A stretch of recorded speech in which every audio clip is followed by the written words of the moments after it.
ముఖ్యమంత్రి స్పీచ్ని, వాళ్ళు ఇచ్చిన జియో నెంబర్ 55ని, ఆ జియో నెంబర్ 29ని, రేపు పొద్దున ఈ రిక్రూట్ అయిన వాళ్ళు ఉన్నారు కదా 523 మంది, వాళ్ళు ఏ ఎగ్జామ్ సెంటర్లో రాసిర్రు, ఏ ఎగ్జామ్ సెంటర్లోకి ఎప్పుడు పోయారు, వాళ్ళు ఎప్పుడు బయటకు వచ్చిర్రు, వాళ్ళు రాసిన ఆన్సర్ షీట్లు ఏంది, తాజ్ బంజారా హోటల్లో 10 నుంచి 15 మంది రోజు ఒకటే దగ్గర ఉంచి కోటి ఉమెన్స్ కాలేజీలో రాసిరని మాకు నిరుద్యోగులు చెప్తున్నారు. వాళ్ళని స్టార్ హోటల్లో పెట్టి, ఇప్పుడు జనరల్గా 100 ఉద్యోగాలు ఉంటే 95 తెలంగాణకి ఇవ్వాలి, 5 ఓపెన్ మెరిట్లో ఇవ్వాలి.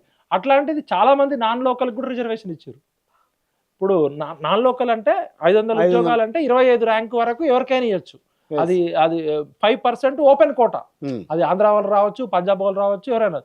కానీ 5% దాటినాక వచ్చిన వాళ్ళకి నాన్ లోకల్ వాళ్ళకి రిజర్వేషన్ ఉండదు కదా. నాన్ లోకల్కి ఉండదు కదా. వాళ్ళకు కూడా రిజర్వేషన్ వచ్చింది. దాదాపు 8 మంది ఆంధ్ర వాళ్ళు తక్కువ మార్కులు వచ్చినప్పటికి కూడా వాళ్ళకి ఎస్సీ కేటగిరీ ఇచ్చిర్రు, బీసీ కేటగిరీ. నాన్ లోకల్ వాళ్ళకి రిజర్వేషన్ ఉండదు. ఆ 5% open quota. Open category reservation ఎట్లుంటుంది?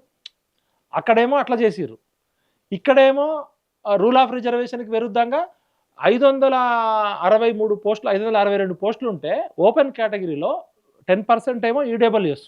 ఓకే, ఈడబ్ల్యూఎస్ కూడా ఎట్లా ఇవ్వాలంటే 100 పోస్టులు ఉంటే ఈ 50% రిజర్వేషన్ పోను, మిగతా ఎన్ని ఉంటాయి? 50 ఉంటాయి. 50లో 10% అంటే 5 పోస్టులు మాత్రమే ఇవ్వాలి. వీళ్ళు ఏం చేశారంటే 100లో 10% 10 పోస్టులు. ఇవి ఆర్డీఓలు, డిఎస్పీలు, వీళ్ళు రేపు పొద్దున 7-8 సంవత్సరాలు ఐఏఎస్లు ఐపీఎస్లు అవుతారు.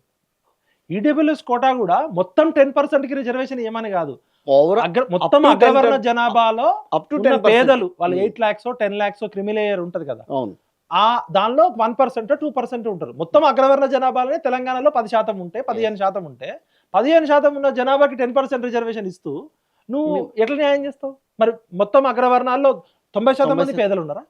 వాళ్ళకి వచ్చేది 1% 2% 3% వస్తుంది. బ్రాహ్మణులలో పేదలు ఉన్నారు, రెడ్లలో పేదలు ఉన్నారు, వైశ్యుల్లో పేదలు ఉన్నారు, వెలమలలో పేదలు. ఆ పేదోళ్ళకి నువ్వు ఇవ్వాలి. అట్లాంటిది మొత్తం గుండుగుతా ఇచ్చేస్తున్నావు.